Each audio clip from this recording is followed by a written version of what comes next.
Daniel stood outside the service entrance of the Grand Wellington Hotel, his hands shaking slightly as he adjusted the bow tie he'd borrowed from his roommate.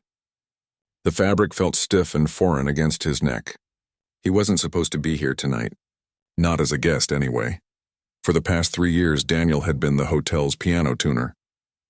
Every Tuesday and Friday morning, he'd arrive at 5:30, long before the sun came up, long before any of the wealthy guests staying at the hotel had even thought about waking up. He'd spend hours with the grand piano in the ballroom, adjusting each key, listening to every note, making sure everything was perfect. It was quiet work, invisible work. The kind of work nobody notices unless something goes wrong. Tonight was different. Tonight, the Grand Wellington was hosting its annual charity gala, the biggest event of the year. Tickets cost $3,000 each. That was more than Daniel made in 2 months of tuning pianos, fixing sticky keys, and replacing worn hammers. He'd heard the staff talking about it for weeks. The ice sculptures shaped like swans, the 5-course meal prepared by a celebrity chef, the orchestra, the designer dresses that cost more than his car.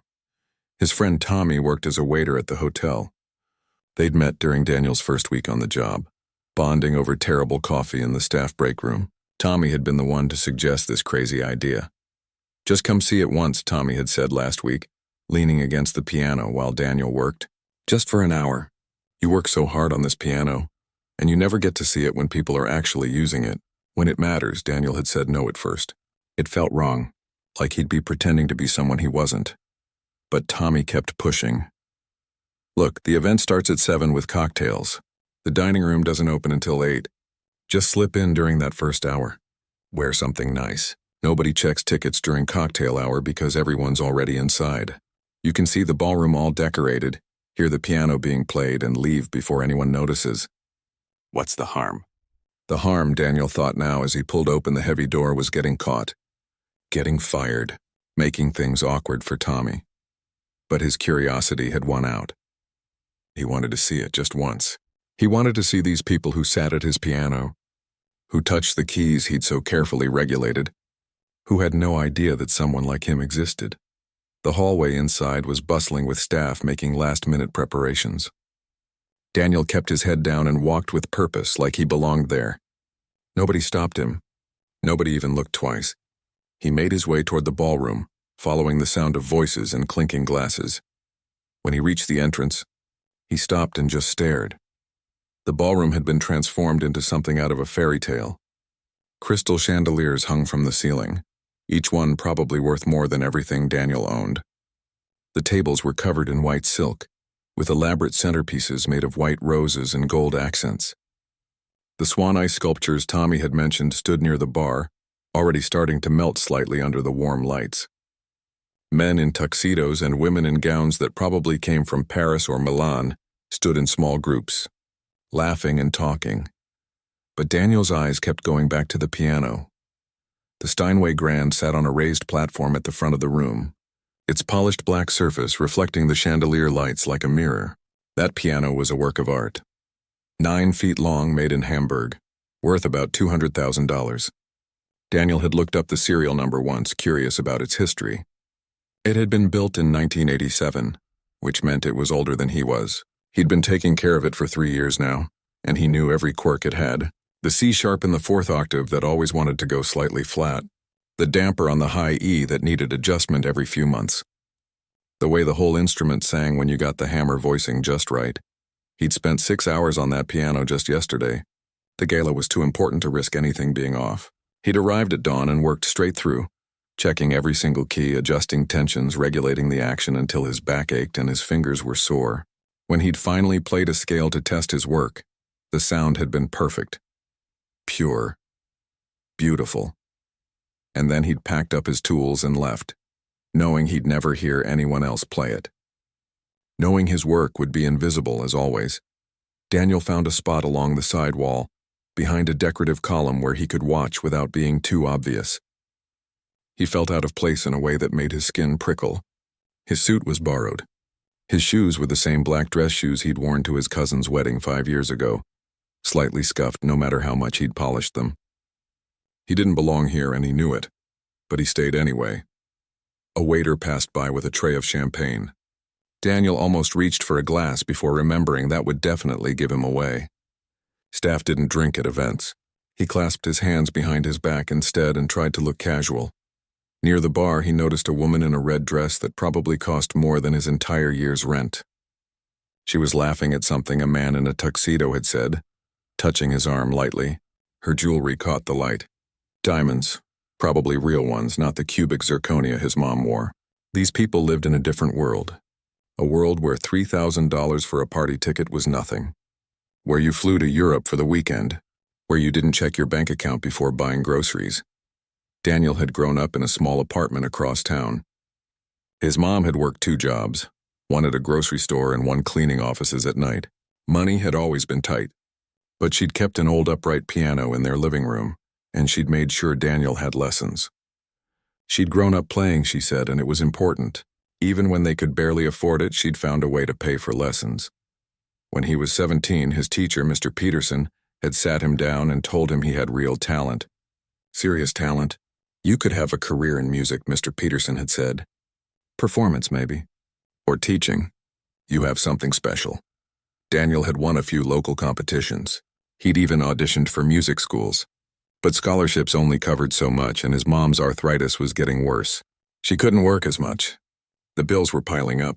Someone had to be practical, so Daniel had learned to tune pianos instead. It paid better than most jobs that didn't require a college degree. He could still be around music, still touch the keys even if he wasn't performing. Mr. Peterson had been disappointed, but Daniel made peace with it. This was real life. Not everyone got to follow their dreams. He was pulled from his thoughts by movement near the front of the room. A woman had taken the microphone on stage. She was older, maybe 60, with silver hair styled perfectly and a navy gown that screamed expensive. The crowd quieted down as she began to speak. Ladies and gentlemen, her voice was smooth and confident. The voice of someone used to being listened to. Welcome to the Grand Wellington's 35th Annual Charity Gala. Applause rippled through the room. Daniel watched from his spot by the column. Tonight we're raising money for arts education in our city's schools. The woman continued. And before dinner we have a very special treat. We've flown in Maestro Vladimir Petrov from Moscow to perform Rachmaninoff on our beautiful Steinway. More applause. Daniel felt a small surge of pride. His Steinway. Well, not his, but he'd made it ready. He'd made it perfect for this moment. The woman, who seemed to be in charge of the whole event, kept talking. I have to tell you all a funny story about tonight's entertainment budget. The crowd leaned in, interested.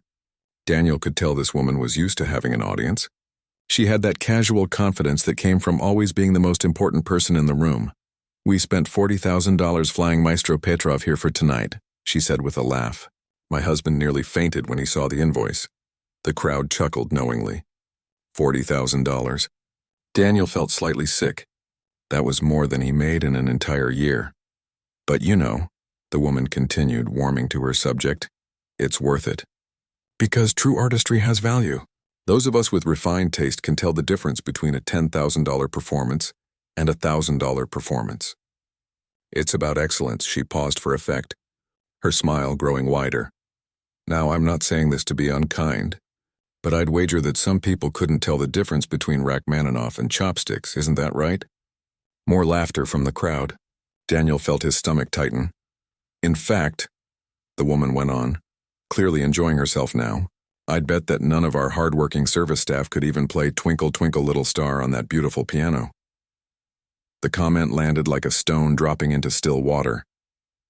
The laughter became a bit more uncomfortable. A few people glanced at the waiters standing along the walls. Daniel saw Tommy across the room, his jaw tight, his tray of champagne glasses held perfectly still. Daniel's hands clenched into fists. His heart was pounding now, not from nervousness, but from something else. Something hot and sharp in his chest. This woman didn't know him. Didn't know Tommy or any of the other people who made this hotel run smoothly every single day. Didn't know about his mom's piano or his old teacher or the competitions he'd won. She'd just assumed that people who worked service jobs were somehow less than, that they couldn't appreciate beauty or create it. Daniel saw Tommy catch his eye from across the room. Tommy's expression was clear. Don't do anything. Don't make a scene. But Daniel was already moving. His feet carried him forward before his brain could catch up. He walked through the crowd of elegant people in their elegant clothes, heading straight for the stage. His borrowed bow tie suddenly didn't matter. His scuffed shoes didn't matter. The woman at the microphone noticed him approaching. Her smile flickered, confusion crossing her face as she registered his simple black pants and white shirt. Not a tuxedo. Not a guest. "Excuse me." Daniel's voice came out steadier than he felt. "Ma'am, I need to say something." The woman at the microphone turned fully toward Daniel now, her smile freezing on her face. Up close he could see her makeup was flawless, probably applied by a professional. Her earrings were definitely real diamonds. Everything about her screamed wealth and privilege. The microphone was still in her hand, which meant everyone could hear what was about to happen. "I'm sorry, but this is a private event," she said, her tone polite but firm, the kind of voice you'd use to shoo away a stray dog. "If you're looking for the staff area, it's through those doors." She pointed toward the kitchen entrance with one perfectly manicured hand. The crowd had gone quiet now, watching this unexpected interruption with interest. Some looked uncomfortable. Others seemed amused, like this was entertainment they hadn't paid for but would enjoy anyway. Daniel's heart hammered in his chest. Every instinct told him to apologize, to back away, to disappear through those doors she'd pointed at and pretend this never happened. But he thought about his mom, about those early morning lessons when she should have been sleeping, about Mr. Peterson's disappointed face when he'd said he wasn't going to music school. He thought about this woman's casual cruelty, thrown out like it was nothing. "I tuned that piano," Daniel said, his voice carrying through the quiet ballroom. He pointed at the Steinway behind her. "That specific piano. Every Tuesday and Friday morning. I've been taking care of it for 3 years. And I'd like to respectfully tell you that you're wrong about your service staff." A murmur went through the crowd. The woman's face flushed slightly, a pink color rising from her neck to her cheeks. She wasn't used to being contradicted, that much was obvious. Especially not in front of 300 of the city's wealthiest people. "Young man, I don't think you understand where she started." "I understand perfectly," Daniel interrupted, his courage growing now that he'd started. "You said none of the service staff could play Twinkle, Twinkle, Little Star. I'm service staff, and I can play a lot more than that." The ballroom felt electric now. People were whispering to each other, craning their necks to get a better view. Daniel saw the hotel manager, Mr. Richardson, pushing through the crowd with an alarmed expression. This was about to get him fired, Daniel realized, but somehow that didn't stop him. "Let him play," someone shouted from the back of the room. Daniel couldn't see who. The voice sounded young, maybe amused by the drama unfolding. "Yes, let's hear it," another person called out. Then more voices joined in. The crowd was interested now, sensing something unexpected. These people paid for entertainment, after all. Maybe they were about to get a different show than they'd planned. The woman at the microphone, whose name Daniel still didn't know, looked trapped. Her eyes darted around the room, probably looking for security or the manager to remove this intruder. But the crowd's interest had backed her into a corner. If she had him removed now, she'd look bad. Cruel, even. She'd made her little joke, and now someone was calling her bluff. Her face settled into a tight smile, the kind that didn't reach her eyes. "Well," she said, her voice dripping with condescension, "by all means, show us your Twinkle, Twinkle, Little Star. I'm sure it will be very charming." The way she said charming made it clear she expected him to embarrass himself, maybe play a few clumsy notes before giving up. That would prove her point, wouldn't it? That there was a difference between people like her and people like him. Daniel walked toward the piano bench. His legs felt shaky, but he kept moving. Behind him, he could hear Mr. Richardson's urgent voice. "Sir, you need to leave immediately. This is completely inappropriate." "Give him a minute, Harold," an older man's voice cut in. "Let's see what happens. I'm curious now." Daniel didn't turn around to see who had spoken. He reached the piano bench and sat down. The smooth wood felt familiar under him, comforting even. He'd sat here hundreds of times, testing keys after he'd worked on them, making sure everything was perfect. But he'd always been alone then. Now 300 people were watching him. His hands were trembling slightly as he held them over the keys. He could walk away right now, apologize, say it was a joke. But something in him had unlocked when that woman had made her casual, cruel comment. Something that had been locked up for years. He thought about his mom again. About the competitions he'd won when he was younger. About the Chopin nocturne he'd played at her bedside in the hospital. when the cancer had gotten bad and she couldn't speak anymore. But tears had rolled down her cheeks as she listened. She'd died believing he was wasting his talent. That broke his heart more than anything. Daniel took a breath and placed his fingers on the keys. He didn't play Twinkle, Twinkle, Little Star. His hands moved into the opening of Liszt's La Campanella. It was one of the most difficult pieces ever written for piano. Most professional pianists avoided it because it was so technically demanding. Huge leaps between notes, rapid passages that required perfect precision, octave runs that could cramp your hands if you weren't careful. It was a piece designed to show off, to prove technical mastery. But Daniel had learned it years ago, back when he'd thought he might have a career as a performer. He'd practiced it until his hands ached, until he could play it in his sleep. And after his mom died, he'd kept playing it, alone in the early mornings at the hotel when no one was around to hear. It was his way of keeping that dream alive, even if just privately. The first notes rang out through the ballroom, clear, perfect. The piano responded beautifully to his touch. Every adjustment he'd made yesterday paying off now. The action was smooth. The tone was rich and warm. This instrument was singing. Daniel's nervousness disappeared as he played. This was where he felt most himself, most alive. His fingers flew across the keys, navigating the treacherous passages with confidence. The difficult leaps that made other pianists nervous felt natural to him. He knew this piece in his bones. The crowd had gone completely silent. The whispers and murmurs had stopped. Even the waiters had frozen in place. The only sound in the entire massive ballroom was the piano. Daniel poured everything into the performance. Every early morning when he'd arrived at work exhausted, every time he'd had to smile and be invisible while wealthy guests ignored him, every moment he'd wondered if he'd made the wrong choice, if he'd given up his dreams too easily. All of it went into the music. The piece built and built, the notes cascading like water, like bells ringing, like something too beautiful for words. Daniel's hands moved with absolute precision, but also with emotion. This wasn't just technical perfection. This was music that meant something. He could feel tears burning behind his eyes, but he blinked them back. Not here. Not now. As he approached the final section, the hardest part where most pianists made mistakes, Daniel didn't hesitate. His fingers knew exactly where to go. He'd played this piece 1,000 times, maybe more. And right now, in this moment, he was playing it for his mom, for Mr. Peterson. For every person who'd ever been looked down on because of their job or their bank account. The final cascade of notes flowed from his fingers, ending with the delicate bell-like high notes that gave the piece its name. La Campanella meant the little bell. As the last note faded into silence, Daniel's hands lifted from the keys. He sat perfectly still, not turning around.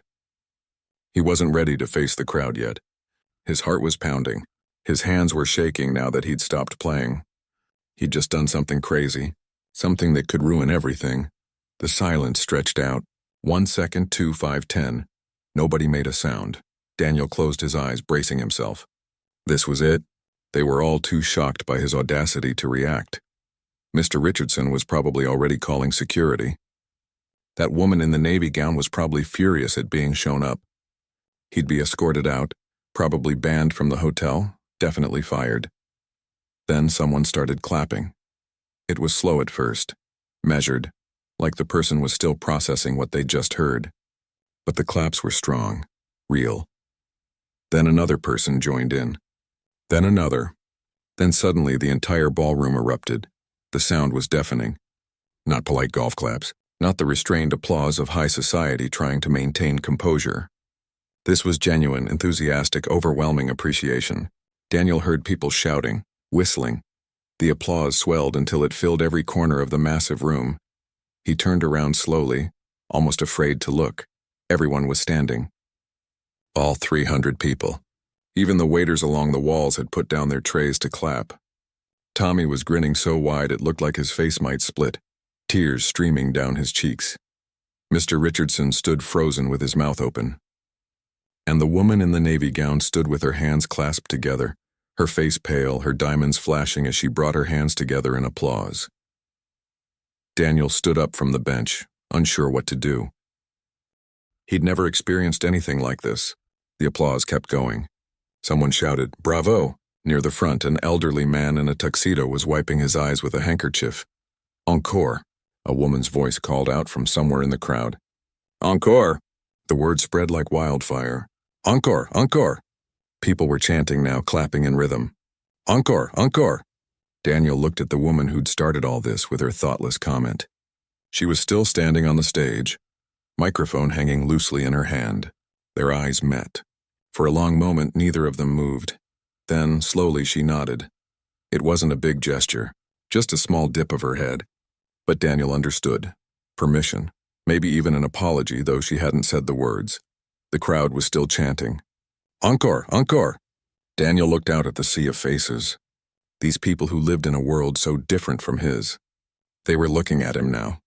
Really seeing him. Not as the invisible piano tuner who arrived before dawn. Not as service staff who couldn't play Twinkle, Twinkle, Little Star. Just as a musician. As someone who'd created something beautiful. He sat back down at the bench. This time, he chose Beethoven's Tempest Sonata. It was different from the list, darker, more emotional. Less about showing off technical skill and more about conveying feeling. The piece was nicknamed The Tempest because someone had once compared it to Shakespeare's play about storms and magic and transformation. That felt right somehow as Daniel's hands found the opening notes. He thought about storms, about his mom's illness, about giving up music school, about 3 years of arriving at work in the dark, tuning pianos for people who never knew his name, about this woman's casual cruelty tonight. All of it had been a storm. But maybe, Daniel thought as the music flowed from his fingers, maybe there was magic in storms too. Maybe they changed things, transformed them into something new. The Tempest was about struggle. The first movement drove forward with urgent, questioning phrases. What is this? Where does it go? The music seemed to ask questions, to push against boundaries. Daniel played it with all the frustration he'd felt for years, all the times he'd wondered if he'd made a mistake. The second movement was gentler, quieter, like the eye of a storm. A moment of peace and reflection. Daniel thought about the quiet satisfaction he felt when he got a piano perfectly in tune, when every note sang true. There was beauty in that work even if no one saw it. Then the third movement crashed in like thunder. Fast, powerful, demanding. This was the storm at full force. Daniel's hands flew across the keys, the notes coming so quickly they almost blurred together. This movement required everything he had: strength, speed, emotion. The ballroom had gone silent again. Everyone caught up in the music. This wasn't the playful brilliance of La Campanella. This was something deeper, more raw. As Daniel played the final crashing chords, he put everything he had into them. Every ounce of strength, every bit of emotion. The piano responded magnificently, filling the room with sound. The final chord rang out and slowly faded into silence.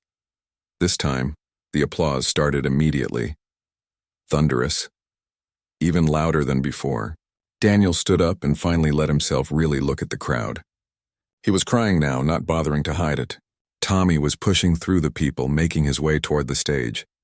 Mr. Richardson had given up trying to remove Daniel and just looked stunned.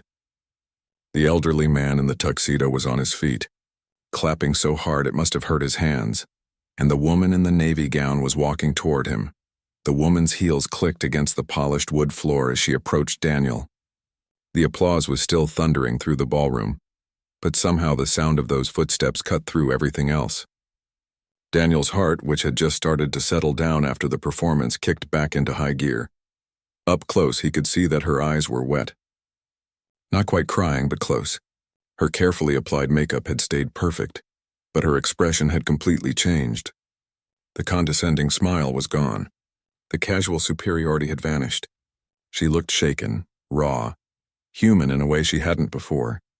She reached the piano and stood there for a moment, just looking at Daniel. The applause was finally starting to die down as people realized something else was about to happen. The woman raised her hand, gesturing for quiet. The crowd settled, everyone leaning forward to hear what would come next. She lifted the microphone to her lips. Her hand was trembling slightly. Daniel noticed because he was watching her so closely, trying to figure out what was coming. Was she angry? Embarrassed? About to have security throw him out after all? I need to say something, she began, her voice not quite steady. And I need everyone here to hear it. The ballroom was silent now. You could have heard a pin drop. My name is Catherine Aldridge. I'm the chair of this charity board and I've been organizing this event for 15 years. She paused, swallowing hard. And in all those years, I've never been more ashamed of myself than I am right now. A murmur rippled through the crowd. Daniel blinked, caught off guard. This wasn't what he'd expected. I made a cruel joke tonight, Catherine continued, her voice getting stronger. I made fun of people who work service jobs. I implied they were somehow less capable, less cultured, less valuable than those of us who can afford $3,000 event tickets. And I was completely, utterly wrong. She turned to face Daniel directly now. I don't even know your name, she said, and now there were definitely tears in her eyes. You've been caring for our piano for years, apparently. Making it perfect. Creating something beautiful that I just took for granted. And I didn't even know your name, Daniel, he said quietly. Daniel Foster. Daniel, she repeated like she was committing it to memory. I owe you an apology. A real one. Not just for tonight, but for every time I walked past someone working here and didn't see them as a complete person. You just played two of the most difficult pieces in the classical repertoire, and you played them beautifully, masterfully. You have incredible talent and dedication, and I assumed you had neither just because of your job. The crowd was completely silent now. Some people looked uncomfortable. Others were nodding. The elderly man who'd been crying earlier was watching Catherine with an expression of approval. I need to do better, Catherine said to the room. We all need to do better. This event tonight is supposedly about supporting arts education, about making sure talented young people have opportunities. But what good is any of that if we're going to turn around and look down on people who work service jobs? If we're going to assume that talent and dignity and worth only exist in our own social circle? She turned back to Daniel. I'm sorry, she said simply. Truly sorry. And if you'll allow me, I'd like to try to make this right. Daniel didn't know what to say. His throat felt tight with emotion. Part of him was still angry at her casual cruelty from earlier, but another part of him recognized how hard it must be to admit you were wrong in front of 300 people, to humble yourself so publicly. It's okay, he managed to say. No, it's not, Catherine said firmly, but I'm going to try to do better. We all are. She turned to face the crowd again.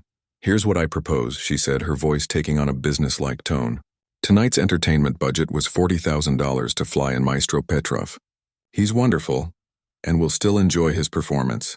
But I'd like to suggest we use our discretionary fund to create something lasting, a scholarship program for talented musicians who work in service industries. People like Daniel who have the skill and passion but maybe not the financial means to pursue music full-time. The crowd erupted in applause. Catherine waited for it to quiet down before continuing. And Daniel, if you're willing, I'd like the Grand Wellington to hire you not just as a piano tuner, but as our resident evening pianist, 3 nights a week, playing for our guests in the lobby and at special events, at a salary that reflects the incredible talent you've just demonstrated. Daniel's mind was spinning. Was this really happening? 10 minutes ago, he'd been terrified of losing his tuning job. How he was being offered something he'd never dreamed possible. Yes, he stammered. Yes, I'd like that very much. More applause? Catherine smiled. A real smile this time. Warm and genuine. There's one more thing. The elderly man who'd been crying called out from the crowd. He was making his way forward now, people parting to let him through. If I may, Catherine? Of course, Robert, she said, stepping aside slightly. The man, Robert, climbed the steps to the stage. He moved slowly, using a cane, but with dignity. When he reached the microphone, he turned to address the crowd. For those who don't know me, I'm Robert Chen. I own the Grand Wellington, and I've owned it for 43 years. Daniel's eyes widened. This was the owner. He'd never actually met the man, had only heard stories about him from other staff. Mr. Chen was famous for rarely appearing at events, preferring to stay behind the scenes. I heard that whole performance from my office upstairs, Mr. Chen continued. I have the audio system patched in so I can listen to events. And I have to tell you, that was the most beautiful piano playing I've heard in this ballroom in all my years here. He turned to Daniel. Young man, Catherine's offer is generous, but let me make it better. How about 5 nights a week and we triple your current salary? Plus you keep your tuning work if you want it. And we'll give you full benefits, including health insurance and a retirement plan. Daniel felt like the floor was tilting. Triple his salary? That would be enough to actually live on comfortably, to maybe even save some money, to not worry about making rent every month. Mr. Chen, I don't know what to say, Daniel managed. Say yes, the old man said with a smile. You've earned it. And from what I saw tonight, you've earned something else too. Respect, recognition, the chance to share your gift with people who will appreciate it.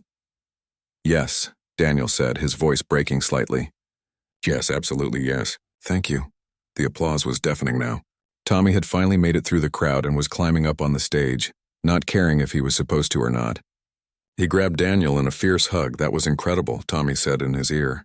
I can't believe you did that. I can't believe any of this just happened. Daniel hugged him back, laughing and crying at the same time. Other people were coming up now too. The elderly gentleman who'd been wiping his eyes introduced himself as a retired music professor and offered to give Daniel some contacts at the local conservatory. A woman in a silver dress said she ran a concert series and wanted Daniel to perform. A man in glasses handed him a business card and said he managed several classical musicians and would love to talk. Mr. Richardson, the hotel manager, finally made his way through the crowd. Daniel braced himself, but the man was smiling. I should probably fire you for crashing a private event, he said, but I think Mr. Chen would fire me if I did. Welcome to the evening shift, Daniel. Let's talk details tomorrow. Daniel shook his hand, still in shock. Catherine had stepped back from the microphone and was standing quietly to the side, watching everything unfold. Daniel caught her eye and walked over to her. Thank you, he said. For apologizing. For the scholarship idea. For all of it. She shook her head. I should thank you. You taught me something important tonight, and you did it with grace and incredible talent. I meant what I said. I'm going to do better. Can I ask you something? Daniel said, Of course. The scholarship fund. Can we name it after my mom? Her name was Helen Foster. She's the one who made sure I learned piano, even when we couldn't afford it. She worked so hard so I could have lessons. Catherine's eyes filled with tears again. The Helen Foster Scholarship for Service Industry Musicians. That's perfect, they shook hands. Then, impulsively, Catherine pulled him into a hug. It was awkward and brief, but genuine.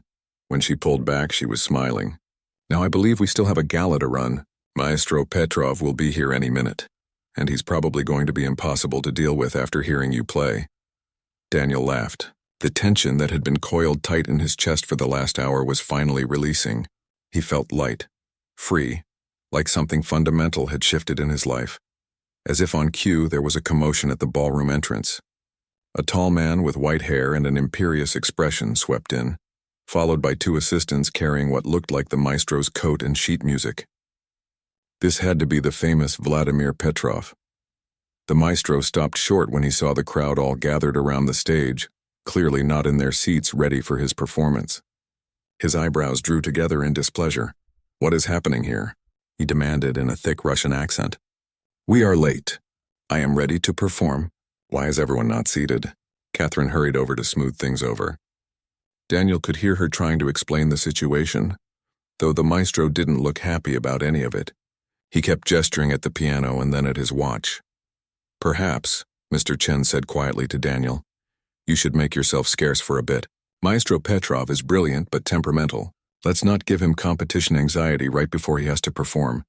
Daniel nodded and started to leave the stage. But before he could take more than a few steps, the maestro called out, Wait, you piano tuner boy. Daniel turned around. The maestro was striding toward him. You are the one who played? Just now? Yes, sir, Daniel said. The maestro studied him for a long moment, his expression unreadable. Then suddenly he broke into a wide smile. Was excellent, he said, clapping Daniel on the shoulder hard enough to make him stumble. Liszt was maybe a little fast in places, yes, but technique was superb. Very clean. And Beethoven was full of fire. You have studied where? Just local teachers, sir. I couldn't afford conservatory. The maestro waved his hand dismissively. Conservatory, pah. Sometimes conservatory ruins natural talent. Makes everyone play same boring way. You play with passion. With heart. This is more important than fancy school. He pulled a card from his coat pocket and pressed it into Daniel's hand. This is contact for my friend in New York. Teacher? Very good teacher. You call him, you tell him Petrov sent you. He will take you on. Maybe at discount, maybe free if I ask nice. Talent like yours should not be wasted. Thank you, Daniel said, overwhelmed again. Thank you so much. No thanks needed. Is right thing to do. Now go, let me do my performance. You have stolen enough of my audience's attention for one night. But the maestro was smiling as he said it. He shooed Daniel off the stage like a benevolent uncle. Daniel made his way through the crowd, accepting congratulations from strangers, shaking hands, collecting business cards. Tommy walked with him, acting as a buffer against the most enthusiastic well-wishers. They finally made it to a quiet corner near the kitchen entrance. "I can't believe that just happened," Daniel said for probably the 10th time. "Any of it. Believe it," Tommy said, grinning. "You just changed your whole life in 20 minutes. Do you realize that? You're not just going to be tuning pianos anymore. You're going to be performing, getting recognition, maybe even recording someday." "It's too much," Daniel said, shaking his head. "An hour ago I was scared of getting fired. Now I have a new job. Business cards from important people, a contact with some teacher in New York, and a scholarship fund named after my mom. It doesn't feel real." "It's real," Tommy assured him. "And you earned every bit of it. That was beautiful what you played. I've heard you practice in the morning sometimes, but I had no idea you were that good." The crowd was finally settling into their seats. Maestro Petrov had taken the stage and was making a show of adjusting the piano bench, checking the keyboard. Daniel found himself critiquing his own work from earlier. Did the maestro like the action regulation? Was the voicing okay? Old habits. Maestro Petrov sat at the piano and closed his eyes for a moment.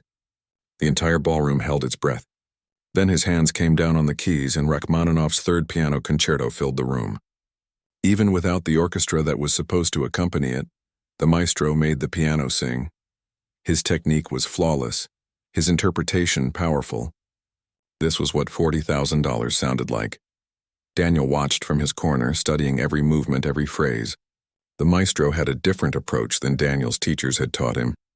More dramatic, with bigger dynamic contrasts. It was breathtaking, but something strange was happening. As beautiful as the performance was, Daniel found his mind wandering. He kept thinking about what had just occurred. About Catherine's apology. About Mr. Chen's offer. About his mom. God, he wished his mom could have been here tonight. She would have been so proud. Not just of the playing, though she would have loved that, but of him standing up for himself, for not staying invisible, for taking a risk that could have gone so wrong but somehow went so right. Tommy nudged him. "You okay?" "Yeah," Daniel said quietly. "Just thinking about my mom, wishing she could have seen this." Tommy nodded, understanding without needing explanation. He'd heard Daniel talk about his mom before during those early morning coffee breaks when the hotel was still quiet. "She saw it," Tommy said. "Maybe not tonight, but she saw your talent. She believed in it enough to work 2 jobs to pay for lessons. That's why you can play like that. She gave you that gift." Daniel's eyes burned with tears. Tommy was right. His mom had seen his potential and had sacrificed to nurture it. Tonight wasn't about proving something to these wealthy strangers. It was about honoring what she'd given him. The maestro finished with a flourish and the crowd erupted in applause. He stood and bowed deeply, accepting the ovation with practiced grace. People were on their feet again, though Daniel noticed the applause, while enthusiastic, didn't quite match the intensity of what he'd received earlier. Maybe that was just his imagination, or maybe people had been more moved by the unexpected, by the story behind his performance than by pure technical mastery. Catherine took the microphone again after the maestro's bows. "Thank you, Maestro Petrov, for that stunning performance. And now, ladies and gentlemen, if you'll make your way to the dining room, dinner will be served shortly." The crowd began to move. Conversations bubbling up everywhere. Daniel caught snippets as people passed near his corner. "Did you see the look on Catherine's face when that boy started playing? I heard he's the piano tuner. Can you imagine? That Liszt piece was extraordinary. I've never heard it played better. Martha, we should contribute to that scholarship fund Catherine mentioned." Daniel felt a warm glow in his chest. People were talking about the scholarship. His mom's scholarship. Maybe something good would come from all this beyond just his own opportunity. Mr. Richardson appeared next to them, his tablet in hand and his manager face back on. "Daniel, sorry to interrupt, but we need to discuss some logistics. When can you start your evening performances? And do you have any repertoire prepared? Or will you need time to practice?" "I can start whenever you need me," Daniel said. "I have plenty of pieces ready. I've been practicing for years, just not performing." "Excellent. How about we start next week, Monday, Wednesday, and Friday evenings from 7 to 9? Just background music in the lobby. Nothing too demanding at first. We'll see how it goes and adjust from there." That sounds perfect, Mr. Richardson made notes on his tablet. And you'll want to keep your morning tuning shifts? Daniel thought about it. The morning shifts meant security, routine, the work he knew how to do well. But they also meant exhausting days if he was performing in the evenings too. Could I maybe cut back to just Tuesdays? Daniel asked. Keep one day a week for maintenance but focus more on performing? I think we can arrange that, Mr. Richardson said. Let me talk to Mr. Chen and work out the details. We'll need to hire someone else to help with the tuning work, but that's fine. You'll be doing something more valuable. After Mr. Richardson left, Tommy pulled Daniel toward the staff area. Come on, everyone wants to see you. The kitchen staff has been texting me nonstop asking what's happening.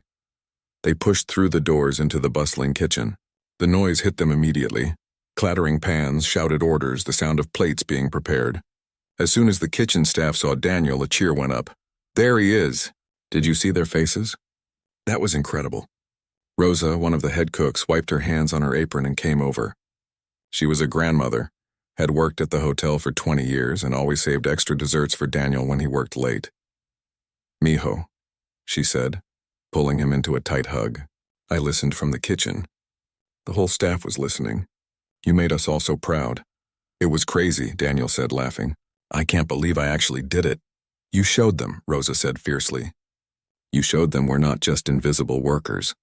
We have talents and dreams too. That woman, she learned something tonight. Others crowded around asking questions, offering congratulations. These were his people, Daniel realized. The ones who worked early mornings and late nights, who made the hotel run smoothly while staying out of sight. They understood what tonight meant in a way the wealthy guests never could. A young dishwasher named Kevin, barely 20 years old, pushed forward.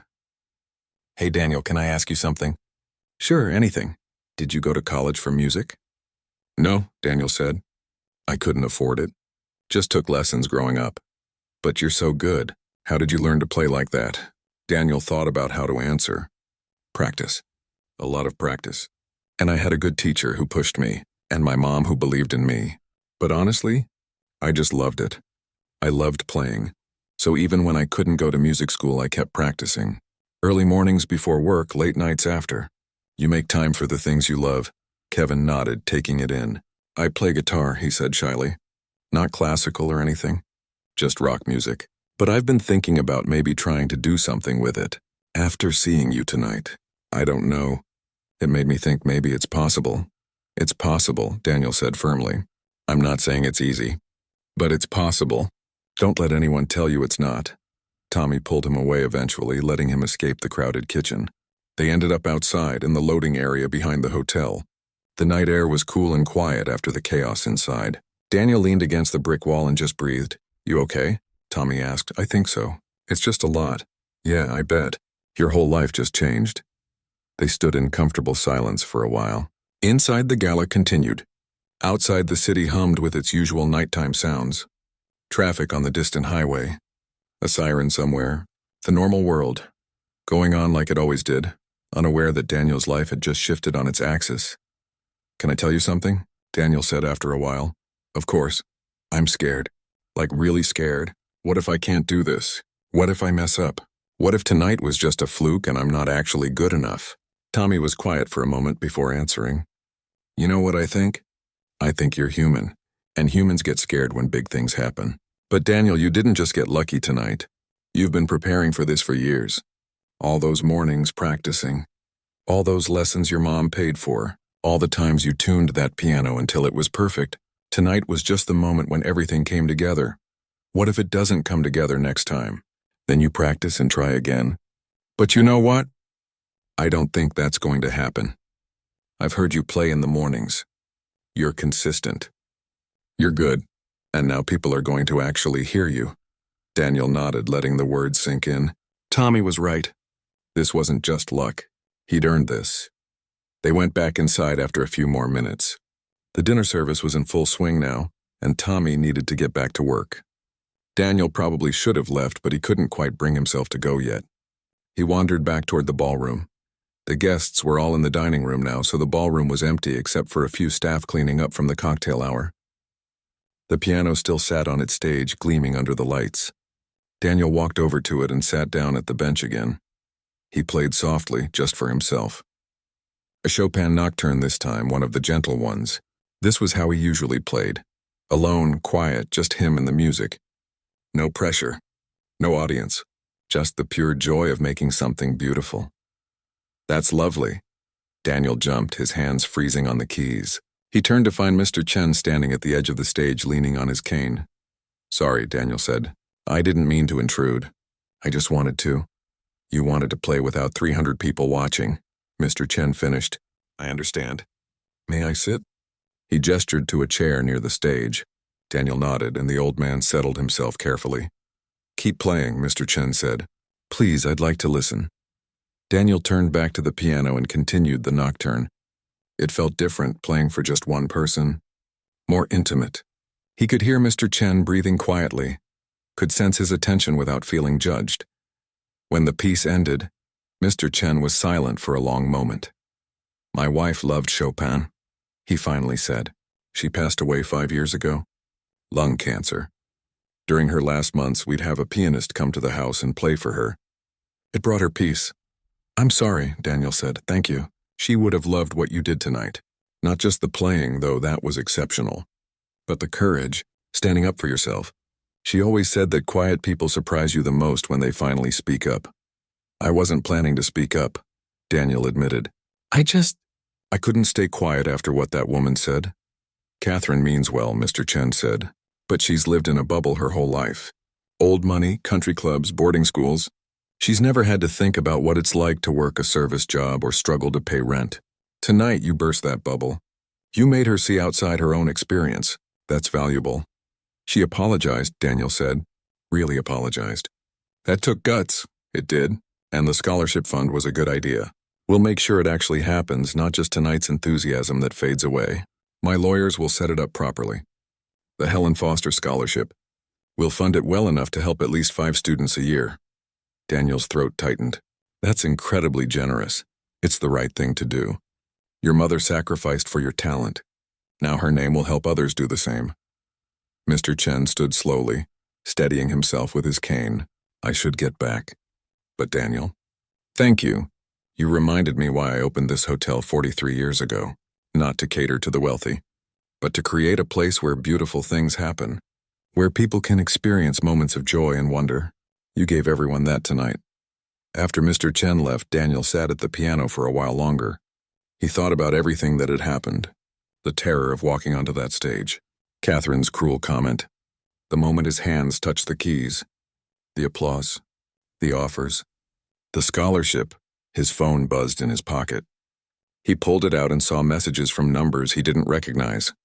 Someone had apparently gotten his contact info and shared it. The messages were from people at the gala. This is Patricia Morrison from Morrison Gallery. Would love to discuss a performance series. Call me. Daniel, this is James Bradford.